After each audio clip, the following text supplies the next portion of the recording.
Usha Chilukuri vans ఇప్పుడు ఈ పేరు ఒక్కసారిగా వార్తల్లోకి వచ్చింది. రిపబ్లికన్ పార్టీ ఉపాధ్యక్ష అభ్యర్థిగా జేడీ వాన్స్ బరిలోకి దిగారు.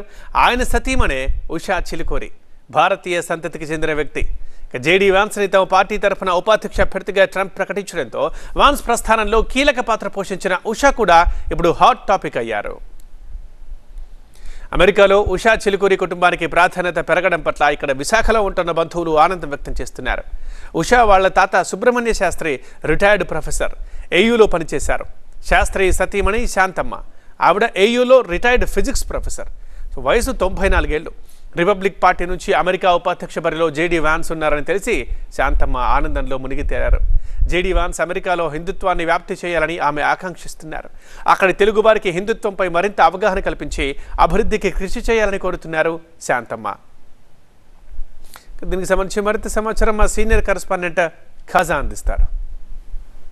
ముని మనవడు అల్లుడు వరుసైన జేడీ వాన్స్ ఉపాధ్యక్ష బరిలో ఉండడంపై ఆమె అభిప్రాయం ఏంటో తెలుసుకునే ప్రయత్నం చేద్దాం. అమ్మ, మీ ఉషా చిలుకూరి భర్త జేడీ వాన్స్ అమెరికా ఉపాధ్యక్ష బరిలో ఉన్నారు. మీకు ఏమనిపిస్తుంది, ఎలా అనిపిస్తుంది వినగానే చాలా సంతోషం అనిపించింది. నేను ఎప్పుడు ఆవిడని చూడలేదు, కానీ ఆవిడ మనలో ఆవిడ అని చాలా సంతోషించాను. అంటే ఆమె ఎలా మీకు అంటే రిలేషన్ ఎలా? మా భర్త గారు చిలుకూరి సుబ్రహ్మణ్య శాస్త్రి గారు ఆంధ్ర యూనివర్సిటీలో తెలుగు డిపార్ట్మెంట్లో ప్రొఫెసర్గా చేశారు. ఆయన పెద్దన్న గారు చిలుకూరు రామశాస్త్రి గారు అని ఐఐటి ప్రొఫెసర్గా ఉన్నారు.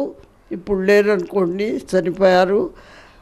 ఆయన చివరి కొడుకు కూతురుగా ఉషగారుని అని నాకు ఇప్పుడు తెలిసిన వెంటనే చాలా సంతోషించాను.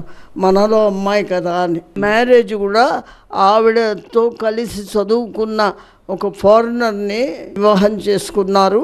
అంత తెలివితేటలు ఉండి అంత పైకి వచ్చింది అంటే తెలివితేటలు ఒకరి సొత్తు కాదు, అది ప్రవాహం ఉంది. ఆ ప్రవాహంలో ఆవిడ మునిగి తేలుతోంది అని మటుకు అనుకున్నాను. ఆ స్థాయికి రావడానికి భార్య ఉష ప్రధాన పాత్ర పోషించారు, ఆమె వెన్నుతట్టి ప్రోత్సహించారు అని చెబుతున్నారు. మీకు ఎలా అనిపిస్తుంది? అది తప్పకుండా ఉంటుంది, అది ఎప్పుడూ ఉంటుంది. చక్కటి జంట కాబట్టి ఒకరికొకరు సాయం చేసుకుంటూ, ఇద్దరు లాయర్సే, ఎంతో పైకి రావడానికి అవకాశం ఎక్కువ ఉన్నది. కుటుంబం అంతా ఉన్నత విద్యావంతులే ఉన్నారు, సేవాభావంతో ఉన్నారు, చిన్నప్పటి నుంచి ఉన్నారు. అది మటుకు నిజమే. చాలామంది మా కుటుంబంలో ఉన్నత విద్య, మా తండ్రి వైపు కానీ ఇటు కానీ చూసుకుంటే అంతా కూడా విద్యావంతులుగానే ఉన్నారు. మా ఇల్లు వివేకానంద ట్రస్ట్కి ధారాళంగా ఇచ్చేసాము. అక్కడ నర్సింగ్ క్వార్టర్స్ కడతారట, కాబట్టి మేము కూడా కొంచెం స్నేహభావంతోనే ఉన్నాం. మా వాళ్ళందరూ కూడా ఆ విధంగానే ఉంటున్నారు. నా భర్త ఆర్ఎస్ఎస్ చీఫ్గా, ఆంధ్రప్రదేశ్ చీఫ్గా ఆయన జీవితాన్ని వెడబుచ్చారు. ఇందిరాగాంధీ జైల్లో పెట్టినప్పుడు 2 ఏళ్ళు జైల్లో ఉన్నారు కూడాను. జ్ఞానచక్షు అందరికీ ఇచ్చాడు దేవుడు. ఆ జ్ఞానచక్షుని ఉపయోగించుకునే శక్తి సామర్థ్యాలు కూడా ఇచ్చాడు. కానీ దాన్ని ఉపయోగించుకుంటే దాని ద్వారా మనం పైకి రావచ్చు అని కూడా చెప్పగలను నేను. పెద్ద పెద్ద సైంటిస్ట్ అందరూ ఎలా వచ్చారు మరి? అటువంటి జ్ఞానచక్షులతోనే చూశారు. అలాగే వీళ్ళందరూ కూడా పైకి వస్తున్నారంటే వారికి ఉన్న జ్ఞానచక్షులతో పైకి రాగలుగుతున్నారు. వాటిని ట్రిగ్గర్ చేస్తున్నారు, వాటిని పైకి తీసుకొస్తున్నారు. మీరు ఇంత పెద్ద వయసులో కూడా అంటే మీ పనులు మీరు చేసుకుంటూనే రిటైర్డ్ అయ్యారు, అయినా సరే నలుగురికి పాఠాలు చెప్పడానికి మీరు బోధించడానికి వెళ్తున్నారు. అంటే ఈ వయసులో కూడా మీరు ఇంత సేవాభావంతో ఉన్నారు. ఈ వయసులో కూడా చేస్తున్నాను అంటే నేను బతుకున్నాను. నేను బతుకుంటే ఏదో చెయ్యాలి, మంచి పనులే చెయ్యాలి. ఈ ఊరికే కూర్చుంటే పిచ్చెక్కిపోతుంది మనిషికి. అందుకని ఏదో కార్యక్రమం, మంచి పని ఎన్నుకొని చేయటంలో ఈ ఎడ్యుకేషన్ లైన్లో ఉన్నాను కాబట్టి అదే ఏరుకున్నాను. ఏదో 10 మందికి చేతనైన సహాయం చేస్తున్నాను. భావి తరాలకు మీ ద్వారా ఇచ్చే ఒక మెసేజ్ ఏంటి? మంచిది ఎప్పుడూ కూడా తనని గురించి ఇంట్రాస్పెక్షన్ చేసుకోవాలే కానీ తనని గురించి గొప్పగా అనుకోకూడదు.